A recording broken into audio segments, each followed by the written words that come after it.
Hello. അപ്പോൾ നമുക്ക് ഇന്നത്തെ വീഡിയോ കണ്ടാലോ? അപ്പോൾ ഞാനിതാ രാവിലെ എണീറ്റ് വന്ന് നമുക്ക് കുറച്ച് പണികളൊക്കെ തീർത്തിട്ട് ഇന്നൊരു സ്ഥലം വരെ പോകാനൊക്കെ ഉണ്ട് കേട്ടോ. അപ്പോൾ ഇന്നത്തെ വീഡിയോ ഇതൊക്കെയാണ്.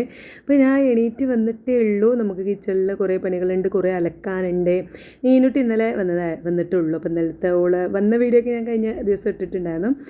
അപ്പോൾ ഇന്നലെ നല്ല ലേറ്റായി കിടക്കാനായിട്ട്. അതിൻ്റെ ഒരു ഉറക്കക്ഷീണവും ചടവൊക്കെ എൻ്റെ മുഖത്തുണ്ട് അല്ലേ. അപ്പോൾ ഞാൻ വേഗം അതാ കുറച്ച് അലക്കാനുള്ളതൊക്കെ ഇടാം കേട്ടോ. ഓരോ ബാഗിൽ നിന്നൊക്കെ പൊറുക്കിയെടുത്ത് കൊണ്ടുപോകാൻ അർജൻറ്റായിട്ടുള്ള സാധനങ്ങളൊക്കെ ഉണ്ടാവുമല്ലോ. നമ്മളെ സോക്സ്, അടിവസ്ത്രങ്ങൾ ഇങ്ങനെയുള്ളതൊക്കെ, പിന്നെ തോർത്തുമുണ്ട്, പുതപ്പ്, അങ്ങനെ കുറച്ച് സാധനങ്ങളൊക്കെ ഉണ്ടായിരുന്നു.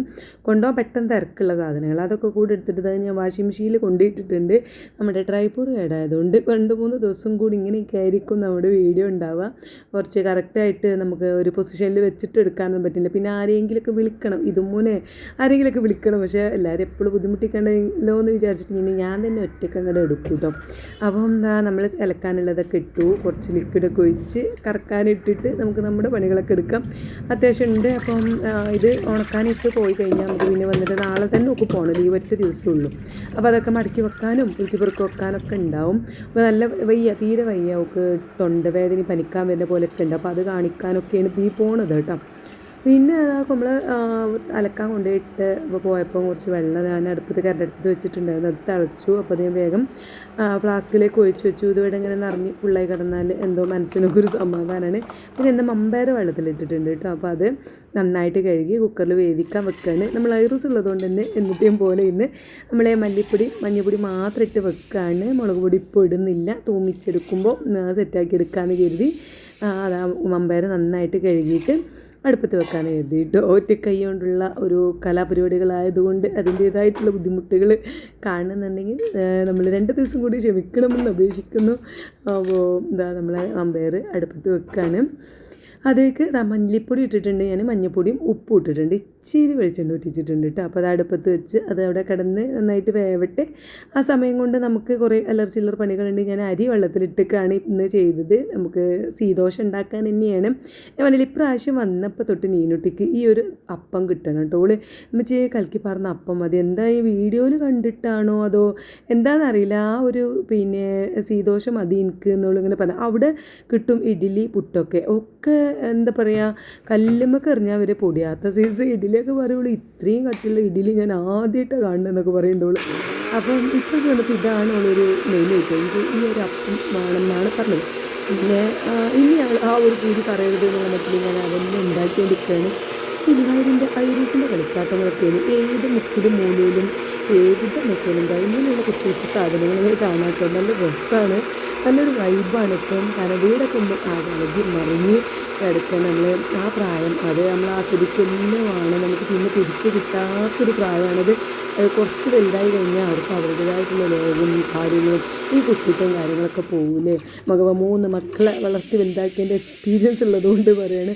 പക്ഷേ മോളൊന്നും ഇപ്പോൾ അത് മനസ്സിലാവില്ല കേട്ടോ. എന്നിട്ട് ഓൾ എന്തെങ്കിലും ഓനെ വാക്ക് പറയുമ്പോൾ ഞാൻ പറയും, ഐറൂസിനെങ്ങനെ പറയല്ലേ, കാരണം ഈ ഒരു കുട്ടിത്തും ഈ വാശിയും ഈ കുറുമ്പും ഈ ഓടിക്കൊളിയൊക്കെ നമുക്ക് ഇപ്പോഴേ കിട്ടില്ലേ. ഈ ഒരു പ്രായത്തിൽ കിട്ടേണ്ടത് ഈ പ്രായത്തിൽ തന്നെ കിട്ടില്ലേ. എന്തായാലും ഇതാ നമ്മൾ വലിയ വലിയ സാഹിത്യങ്ങളൊന്നും പറയാതെ ഞാൻ വേഗം ദോശ ഓരോന്നോരോന്നായിട്ട് ചുട്ടെടുക്കുന്നുണ്ട്. ഇത് പിന്നെ കുറച്ച് മുട്ട പുഴുങ്ങി വെക്കാം കേട്ടോ. നീനൂട്ടിക്കും ഇതുമ്മൂനും പിന്നെ എനിക്കും മോളൂനും എല്ലാവർക്കും ഉണ്ട്. എല്ലാവർക്കും 1-2 കഴിക്കുന്ന രീതിയിൽ ഞാൻ രാവിലെ തന്നെ പുഴുങ്ങി വെക്കുന്നുണ്ട്. ഐറൂസിന് പിന്നെ മുട്ട പൊരിക്കണതാട്ടോ ഇഷ്ടം. അപ്പോൾ രാത്രി ചോറ് കൊടുക്കുമ്പോൾ പൊരിച്ച് കൊടുക്കും. അതായത് ഉപ്പ് മാത്രം ഇട്ടിട്ട് ജസ്റ്റ് ഒന്ന് ചിക്കി ആക്കിയിട്ട് ഒരു ചോറിൽ കുഴച്ച് കൊടുക്കും. അങ്ങനെയാണ് ഓന് മുട്ട കൊടുക്കല്. അത് ബട്ടറിലൊക്കെ പൊരിച്ച് കൊടുക്കും. എന്നാൽ പിന്നെ ബട്ടറൊക്കെ എങ്ങനെയെങ്കിലും അകത്ത് എത്തിക്കോളുമല്ലോ എന്ന് കരുതിയിട്ട്. അങ്ങനെ അതാ നമ്മുടെ ഒരു അടുപ്പത്ത് നമ്മുടെ മമ്പയർ അങ്ങനെ നല്ല തകൃതിയായിട്ട് വേവുന്നുണ്ട്. മറ്റേ അടുപ്പത്ത് പിന്നെ നമ്മൾ അപ്പം ചൂടുന്നുണ്ട് കേട്ടോ. അപ്പോൾ പിന്നെ മമ്പയർ വെന്ത് മാറ്റി വെച്ചപ്പോൾ ഞാൻ ആ അടുപ്പത്ത് എന്ത് ചെയ്തു, ചിക്കൻ വെച്ചു. നമുക്ക് ഉച്ചക്കൊക്കെ കൂടിയുള്ള ഫുഡ് ഉണ്ടാക്കി വെച്ചിട്ട് വേണം പോവാനായിട്ട്. അപ്പോൾ മഞ്ചേരിക്കാണ് കേട്ടോ പോണത്. നീനുവിനെ കാണിക്കുക. ഡോക്ടർമാരൊക്കെ മഞ്ചേരിയുള്ള ഡോക്ടർമാരെയാണ് കാണിക്കാറുള്ളത്. അപ്പോൾ നമുക്ക് അവിടേക്ക് പോകുന്ന വേണം ഈ വെയിലത്ത്. അപ്പോൾ അവിടെ 11 മണിയാകുമ്പോൾ 11:30 ആകുമ്പോൾ എത്താനാണ് പറഞ്ഞിട്ടുള്ളത്. അപ്പോൾ മോളും ഐറൂസോറ് വെയിലത്ത് കൊണ്ടുപോകണ്ടല്ലോ. പിന്നെ ബസ്സിലുമാണ് പോകുന്നത്. കാരണം ഇന്ന് എൻ്റെ ഹസ്ബൻഡിന് ഇന്ന് സ്കൂൾ പൂട്ടുന്ന ദിവസം കേട്ടോ. അപ്പോൾ മൂപ്പർക്ക് മാത്രമാണ് സ്കൂളുള്ളത്. ഇതുമുന്നൊക്കെ എന്നോ കൂട്ടിയിട്ടുണ്ട്. അപ്പോൾ അല്ലെങ്കിൽ ഞങ്ങൾക്ക് വണ്ടിയിൽ അങ്ങനെ പോയാൽ മതിയായിരുന്നു. ഇപ്പം അല്ല സ്കൂളുള്ളതുകൊണ്ട് അതും 12:30-1 മണിക്ക് വിടും. അപ്പോൾ വണ്ടി കൊണ്ട് പോവും വേണം. അപ്പോൾ അതുകൊണ്ട് തന്നെ മൂപ്പർക്ക് ഞങ്ങളെ കൂടെ പോരാൻ കഴിയില്ല, അല്ലെങ്കിൽ കാറെടുത്ത് പോയേനു എന്നൊക്കെ വിചാരിച്ചിരിക്കുന്നു. അപ്പോൾ അതുകൊണ്ട് ഞാനും നീനുട്ടിയും ബസ്സിനാണ് പോകുന്നത്. ഇതുമൂനും കൊണ്ടുപോകണില്ല, മോളൂനും കൊണ്ടുപോകില്ല, ചൂടത്ത് വെറുതെ ഇറങ്ങി നടക്കണ്ടെന്നും പറഞ്ഞിട്ട്. അതുകൊണ്ട് ഉച്ചക്കൊക്കെയുള്ള ഫുഡൊക്കെ സെറ്റാക്കിയിട്ടാണ് പോകുന്നത് എല്ലാവർക്കും. അപ്പോൾ വേഗം ഒറ്റ പഠിക്കാൻ ഇങ്ങനെ ചെയ്ത് തീർക്കുകയാണത്. ചിക്കൻ നമ്മുടെ കറി ഇങ്ങനെ അധികം വെള്ളം പോലെയല്ല, ഒരു ഗ്രേവി പോലെ ആക്കിയിട്ടുണ്ട്. പിന്നെ നമ്മൾ അടുപ്പത്ത് കുക്കറിൽ നെയ്ച്ചോറിനുള്ളതൊക്കെ സെറ്റാക്കിയിട്ടുണ്ട്. പിന്നെ എല്ലാം ഒക്കെ ആക്കി റെഡിയാക്കിയതിന് ശേഷം ആ പാത്രങ്ങളൊക്കെ കഴുകി സിങ്കിലേക്ക് ഇട്ട് ഒക്കെ ഒന്ന് കഴുകി വെച്ചു. റെഡിയായി വന്നപ്പോഴേക്കും നമ്മുടെ അലക്കിയതും സെറ്റായിട്ടുണ്ട്. പിന്നെ അതൊക്കെ ഒന്ന് ഉണക്കി തോരട്ട്. അതിൻ്റെ ഇടയിൽ ഞാൻ ഈനൂട്ടിനെ പോയി വിളിച്ചുണർത്തിയിട്ടുണ്ടായിരുന്നു. ഉണർത്തി പല്ലും മുഖമൊക്കെ കഴുകി വന്നപ്പോൾ ഓൾക്ക് ഫുഡ് എടുത്ത് കൊടുത്തു കേട്ടോ. ഓൾക്ക് ഇന്ന് വാരി കൊടുക്കാനും നിന്നില്ല, കാരണം നേരമില്ല. വേഗം ഒറ്റയ്ക്ക് കഴിച്ചു. ഞാനും വേഗം കഴിക്കട്ടെ, നമുക്ക് പോകാനുള്ളതല്ലേ. അപ്പോൾ ഇന്ന് വാരി കൊടുക്കാനൊന്നും ഞാൻ നിന്നില്ല കേട്ടോ. ഞാനും ഒരുമിച്ചിരുന്ന് അങ്ങനെ കഴിച്ചു. ഞാൻ ഒരു മുട്ടയും ഇതിന് ചായ ഉണ്ടാക്കിയിട്ടുണ്ട്. ഇതും നീനൂട്ടിക്ക് ഒരു ചായ ഉണ്ടാക്കി കൊടുത്തു. ഉണ്ടാക്കി അപ്പവും കറിയും ഒക്കെ ഞാൻ മേശപ്പുറത്ത് കൊണ്ടുവച്ചിട്ടുണ്ട് കേട്ടോ. പിന്നെ ഇനി ഞാൻ വരുന്നതിന് മുന്നേ ഫുഡ് കഴിക്കുകയാണെന്നുണ്ടെങ്കിൽ കുക്കറിൽ ചോറൊക്കെ ഉണ്ട് എന്നൊക്കെ പറഞ്ഞ് മോളുവിനെ ഏൽപ്പിച്ചിട്ടാണ് പോണത്. ഇപ്പച്ചി വരികയാണ്, ഉച്ചക്കത്തെ ലഞ്ച് എടുത്ത് കൊടുക്കേണ്ടി എന്നൊക്കെ പറഞ്ഞു. ഇതും മദ്രസ് പോയി വന്നിട്ട് ഒന്നും കൂടി കിടന്നതാട്ടോ അവിടെ. ഒക്കെ രാവിലെ 6:30ക്കാണ് ഇപ്പോൾ മദ്രസ്, ഈ എന്താ പറയുക 5ാം ക്ലാസ്സിലായതുകൊണ്ട്. അപ്പോൾ അതുകൊണ്ട് തന്നെ പിന്നെ 5:45 മണിയാകുമ്പോൾ എണീക്കണം. മദ്രസക്കൊക്കെ പോയി വരുന്നതുകൊണ്ട് വന്ന പാടെ നല്ലൊരു ഉറക്കാട്ടോ. അങ്ങനെ ഉറങ്ങുന്നുണ്ട്. ഐറൂസ് എണീറ്റിട്ടില്ല. എല്ലാ ഉത്തരവാദിത്തങ്ങളും ഞാൻ മോളുവിനെ ഏൽപ്പിച്ചിട്ട് ഇപ്പച്ചിക്ക് എന്തെങ്കിലും ആവശ്യമുണ്ടെങ്കിൽ എടുത്ത് കൊടുക്കേണ്ടി. ഐറൂവിന് പാല് ഉണ്ടാക്കാനുള്ള വെള്ളം ഫ്ലാസ്കിലുണ്ട്. പിന്നെ അങ്ങനെയുള്ള കാര്യങ്ങളൊക്കെ ഓളോട് ഏൽപ്പിച്ചിട്ട് ഞാൻ നീനുട്ടി ഇറങ്ങിയ. അപ്പോൾ കാറിൽ പോകുന്നത് എങ്ങോട്ടാ വെച്ചാൽ സ്റ്റാൻഡിലേക്കാണ് കേട്ടോ. ഞങ്ങൾ അപ്പോൾ നല്ല ലേറ്റായിട്ട് ഞങ്ങൾ പണിയൊക്കെ കഴിഞ്ഞ് മാറ്റി ഇറങ്ങിയപ്പോഴേക്കിന് കുറച്ച് ടൈം വൈകിപ്പോയി. അപ്പോൾ ഇനി ഡോക്ടർ കാണാതിരിക്കണ്ടല്ലോ എന്ന് കരുതിയിട്ട് ഓട്ടോ ഒക്കെ വിളിച്ച് പോകുമ്പോഴേക്കും ലേറ്റ്. അപ്പോൾ ഞാൻ സ്റ്റാൻഡിലേക്ക് ഞങ്ങളെ മൂപ്പരാക്കി തന്നിട്ടോ. ആക്കി തന്ന് ചെന്നപ്പെടാൻ അവിടെ ഞങ്ങൾ കാറിൽ നിന്ന് അങ്ങോട്ട് ഇറങ്ങിയിട്ടുള്ളൂ. അപ്പോൾ ഒരു ബസ് ഇങ്ങനെ ഇളകി നിൽക്കുന്നുണ്ട്. അതിൽ ഓടി കയറി ഞങ്ങൾ മഞ്ചേരിക്ക് പോയിക്കൊണ്ട് നിൽക്കുകയാണ് കേട്ടോ. നീനിട്ട് എല്ലാ ഹെഡ്സെറ്റൊക്കെ വെച്ച് പാട്ടൊക്കെ കേട്ട് അങ്ങനെ പോകുന്നുണ്ട്. നല്ല വെയിലാന്ന് പറഞ്ഞാൽ അതിൻ്റെ പെരും വെയിൽ. ഞാൻ ഇത്ര ചൂട് വെയിലുണ്ടാവുമെന്ന് വിചാരിച്ചില്ല. എങ്ങനെയാണെങ്കിൽ ഞാൻ പോവില്ലേനു കേട്ടോ. എങ്ങനെയെങ്കിലും ഇന്നത്തെ പോക്ക് ക്യാൻസൽ ചെയ്തേന്. പക്ഷേ ഇത് എൻ്റെ പെരുംചൂട് തന്നെയാണ്. അങ്ങനെ ഞങ്ങൾ കറക്റ്റ് സമയത്തിന് ഹോസ്പിറ്റലിലെത്തി. ഒന്നോള് സ്കിന്നിൻ്റെ ഇതിനാണ് പോകുന്നുണ്ട് കേട്ടോ. കാണിക്കാനായിരുന്നു പോയത് ആദ്യം തന്നെ. കാരണം എന്താ വെച്ചാൽ അവൾ മുഖത്ത് പെട്ടെന്നോ അങ്ങനെ മുഖത്തൊന്നും ഉണ്ടായിരുന്നില്ല. പെട്ടെന്നൊരു മുഖക്കുരക്ക് വന്നു. അപ്പോൾ എണ്ണ മാറ്റി ഉപയോഗിച്ചിട്ടുണ്ടായിരുന്നു. അവൾ സ്ഥിരമായിട്ട് ഉപയോഗിക്കുന്നൊരു മുഖത്തേക്കുന്ന ഒരു എണ്ണ ഉണ്ട്. അപ്പോൾ അതല്ലാത്തൊരു വേറെ എണ്ണ അവൾ തേച്ച് തുടങ്ങിയിട്ടുണ്ടായിരുന്നു. ഇത് ഉപയോഗിച്ച് നോക്കട്ടെ എന്ന് പറഞ്ഞിട്ട്. അപ്പോഴാണ് ആ കുരു വന്നത്. പിന്നെ പക്ഷേ ആ വെളിച്ചെണ്ണ ഒഴിവാക്കിയിട്ടും എന്താ മുഖക്കുരു പോകുന്നില്ല കേട്ടോ. അപ്പോൾ പോവാത്ത കാണുമ്പോൾ വരുന്ന ഒരു എളുപ്പമുണ്ടാവില്ലല്ലോ പോവാത്ത. പക്ഷേ ആ കുരു കലായിട്ട് പിന്നെ അവിടെ ആകെ എന്തോ പോലെ ആവുകയാണ്. അപ്പോൾ വേഗം പിന്നെ സ്കിന്നിൻ്റെ ഡോക്ടറിനെ കാണിച്ചു. അപ്പോൾ ഡോക്ടർ പിന്നെ കുഴപ്പമൊന്നുമില്ല. ഞങ്ങൾ നോമ്പിന് ഇതിനെ ആദ്യം കാണിച്ചിട്ടുണ്ടായിരുന്നു. അപ്പോൾ ഒരു ഓയിൽമെൻറ്റ് തന്നിട്ടുണ്ടായിരുന്നു. അപ്പോൾ അത് തേച്ചിട്ട് നല്ല റിസൾട്ട് കേട്ടോ. പെട്ടെന്ന് തന്നെ റിസൾട്ട് കണ്ടു.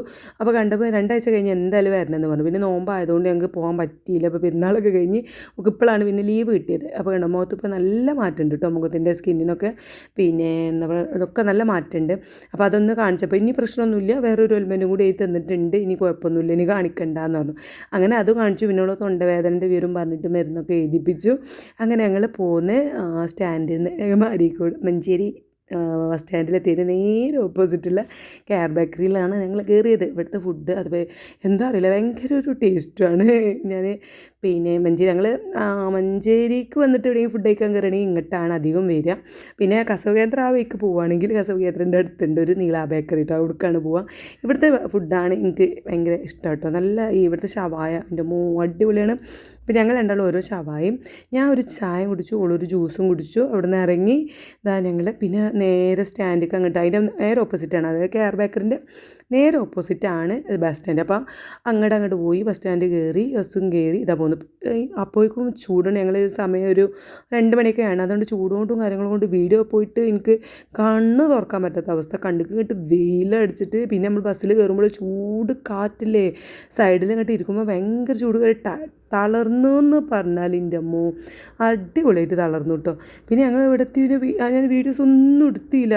ഇവിടെ വന്നപ്പോൾ എൻ്റെ ഐറൂനെ കാണാൻ വേണ്ടിയിട്ടാണ് ഞാൻ വീഡിയോ എടുത്തത്. അപ്പോൾ ഞാൻ വാതിലൊക്കെ തുറന്ന് പടയുമോ എന്നോട് തെറ്റി കേട്ടോ. എൻ്റെ മുഖത്ത് ഭാഗത്തേക്ക് തന്നെ നോക്കണില്ല. കാരണം എണീറ്റപ്പോൾ ഞാൻ ഇവിടെ ഇല്ലല്ലോ. അപ്പോൾ ഈ മോളൂനോട് ഇങ്ങനെ ചോദിക്കുന്നുണ്ട് എമ്മഞ്ഞോടെ എന്നിങ്ങനെ ചോദിക്കുന്നുണ്ട് കേട്ടോ. പിന്നെ ഇതാ എൻ്റെ കുട്ടി വന്നതിനോള് മൂന്നും കുറേ നേരം നിന്നെ കാണാതെ നിൽക്കാൻ കഴിയില്ല കേട്ടോ. അപ്പോൾ ഞാൻ പിന്നെ വേഗം ഓന് വാങ്ങിയ മുട്ടായി ഇതാ നമ്മുടെ എന്താ പറയുക ജംസിൻ്റെ മുട്ടായി കാണിച്ചു കൊടുത്തപ്പോൾ പിന്നെ എന്നെ കെട്ടിപ്പിടിച്ചൊരു ഉമ്മയൊക്കെ തന്ന് തെറ്റൊക്കെ മാറി. അപ്പോൾ ഉമ്മ കൊടുക്കുന്നത് കണ്ടപ്പോൾ എൻ്റെ ചെറിയ കുട്ടിക്ക് അതിലേറെ പൊസസീവ് ഓക്കുമാണ് ഉമ്മ. ഇനി ഓക്കും ഞാനൊരു മുട്ടായൊക്കെ വാങ്ങിയിട്ടുണ്ട്, ഒരു ചെറിയൊരു ചോക്ലേറ്റിൻ്റെ ഒരു മുട്ടായി വാങ്ങിയിട്ടുണ്ട് കേട്ടോ. ഐസ്ക്രീം വേണമെന്നാണ് രണ്ടാളും പറഞ്ഞിട്ടുണ്ടായിരുന്നത്. പക്ഷേ ചൂടല്ലേ, ഞങ്ങൾ ബസ് സ്റ്റാൻഡിൽ നിന്നൊക്കെ ഐസ്ക്രീം വാങ്ങി ഇവിടെ എത്തുമ്പോൾ ഒരുക്കി ഒലിക്കുഞ്ഞ് ഇവിടെ വന്നിട്ട് വേണമെങ്കിൽ വൈകുന്നേരം വാങ്ങിക്കൊണ്ടെന്ന് പറഞ്ഞ് തൽക്കാലം മുട്ടായൊക്കെ വാങ്ങി അഡ്ജസ്റ്റ് ചെയ്തു. അങ്ങനെ ഈ വീഡിയോ ഞാൻ ഇവിടെ ഇങ്ങോട്ട് അവസാനിപ്പിച്ചതായിരുന്നു കേട്ടോ. പിന്നെയാണ് രാത്രി ചെറിയൊരു സർപ്രൈസൊക്കെ കിട്ടി.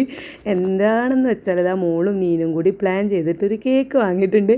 എന്തിനാണെന്ന് വെച്ചാൽ ഞങ്ങൾ വെഡ്ഡിങ് ആനിവേഴ്സറിയാണ് കേട്ടോ. 27ാമത്തെ വെഡ്ഡിങ് ആനിവേഴ്സറിയാണ്. 1999 കല്യാണം, 27 എനിക്ക് തോന്നുന്നു. എന്തായാലും 27ാമത്തെ വെഡ്ഡിങ് ആനിവേഴ്സറിയാണ്. അപ്പോൾ ഈ ഏപ്രിൽ 4 അപ്പോൾ മക്കളെല്ലാവരും ഉള്ള സമയത്ത് പിന്നെ ചെറുതായിട്ട് കേക്ക് കട്ട് ചെയ്യാണ് കേട്ടോ.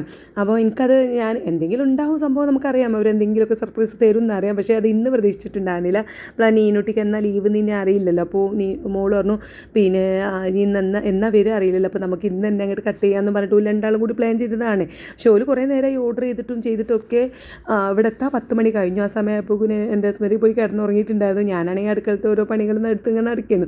അതിൻ്റെ ഇടയിൽ കൂടെയാണ് ഈ കേക്ക് കിട്ടിയത് കേട്ടോ. മൂപ്പര് പിന്നെ ഷർട്ടൊക്കെ ഇട്ട് കേക്ക് കട്ട് ചെയ്യാൻ ഒരുങ്ങി വന്നതാണ്. അപ്പോൾ ആദ്യം തന്നെ എൻ്റെ ഐറൂസിന് ഇങ്ങോട്ട് കട്ട് ചെയ്യണം. ഓനത് കിട്ടാഞ്ഞിട്ടുണ്ട് എൻ്റെ അമ്മോ. അപ്പോൾ ഓനും ഞങ്ങൾ മൂന്നാളും കൂടിയാണ് ഞങ്ങൾ വെഡ്ഡിങ് ആനിവേഴ്സറിൻ്റെ കേക്ക് കട്ട് ചെയ്തത് കേട്ടോ. അപ്പോൾ ആദ്യം എന്നെ ഐറൂസിൻ്റെ വായിൽ വെച്ച് കൊടുത്തു. പിന്നെ അത് കഴിഞ്ഞ് എനിക്ക് തന്ന് ഞാൻ മൂപ്പർക്ക് കൊടുത്തു. അങ്ങനെ ഞങ്ങളുടെ 27ാമത്തെ വെഡ്ഡിങ് ആനിവേഴ്സറി ഇങ്ങനെ അടിപൊളിയായിട്ട് എന്താ പറയുക, ഇതൊക്കെയാണ് അടിപൊളി. നമുക്ക് കുറേ അതും ഇതും വാങ്ങിത്തരുന്നത്, അല്ലെങ്കിൽ മക്കൾ വാങ്ങിത്തരുന്ന എന്തും അത് കുഞ്ഞ് സാധനമാണെങ്കിലും അത് നമുക്ക് ഭയങ്കര സന്തോഷം തരുന്ന സംഗതിയാണ്. അതൊരു ചെറിയൊരു ഗിഫ്റ്റ് ആണെങ്കിലും അല്ലേ. അപ്പം നമ്മളെ സ്വർഗ്ഗം എന്ന് പറയുന്നത് ഇതാണ്. നമുക്കിപ്പോൾ 27 വർഷത്തെ സമ്പാദ്യം എന്ന് പറയുന്നതും ഇതാണ്. ചെറിയ പ്രായത്തിൽ നമ്മൾ വീടൊക്കെ വിട്ടതാണ് ഈ വീട്ടിലേക്ക് വന്ന് പിന്നെ ഇതാണ് നമ്മളെ ലോകം. നമ്മളെ പിന്നെ എന്താ പറയുക നമ്മളെ പോസിറ്റീവും നെഗറ്റീവും എല്ലാം മനസ്സിലാക്കുന്ന ഒരാൾ. നമ്മളെ കുറച്ച് ആൾക്കാർ നമ്മളെല്ലാതും അക്സെപ്റ്റ് ചെയ്ത് നമ്മളെന്താണ് നമ്മളുടെ നെഗറ്റീവ് എന്താണ് പോസിറ്റീവ് എന്താണ് എല്ലാം മനസ്സിലാക്കുന്ന കുറച്ച് ആൾക്കാർ, നമ്മളൊപ്പം നിൽക്കുന്ന കുറച്ച് ആൾക്കാരെ ഉണ്ടാവുള്ളൂ. അതിൽ പ്രധാനപ്പെട്ടത് ഇവരായിരിക്കും. നമ്മളെ ഹസ്ബൻഡും പ്രധാനപ്പെട്ടത് ഹസ്ബൻഡ് തന്നെ, പിന്നെ അതേപോലെ തന്നെ നമ്മളെ മക്കളും അല്ലേ. അപ്പം ഇതൊക്കെയാണ് ഇന്നത്തെ ഞാൻ ഈ ഒരു ദിവസം എനിക്ക് എന്തൊക്കെയോ ഓർമ്മ വന്നിട്ട് ആ കല്യാണ ദിവസവും അന്നിട്ട് വന്നതും നമ്മളെ ഉമ്മാനിപ്പാനെയൊക്കെ മിസ് ചെയ്ത് നിന്നതും പിന്നെ കുറേ ദിവസമായി നമ്മളെ മാറ്റിയെടുക്കാനൊക്കെ. അപ്പോൾ എന്തായാലും ഇതൊക്കെയാണ് ഇന്നത്തെ എൻ്റെ സന്തോഷങ്ങൾ കേട്ടോ.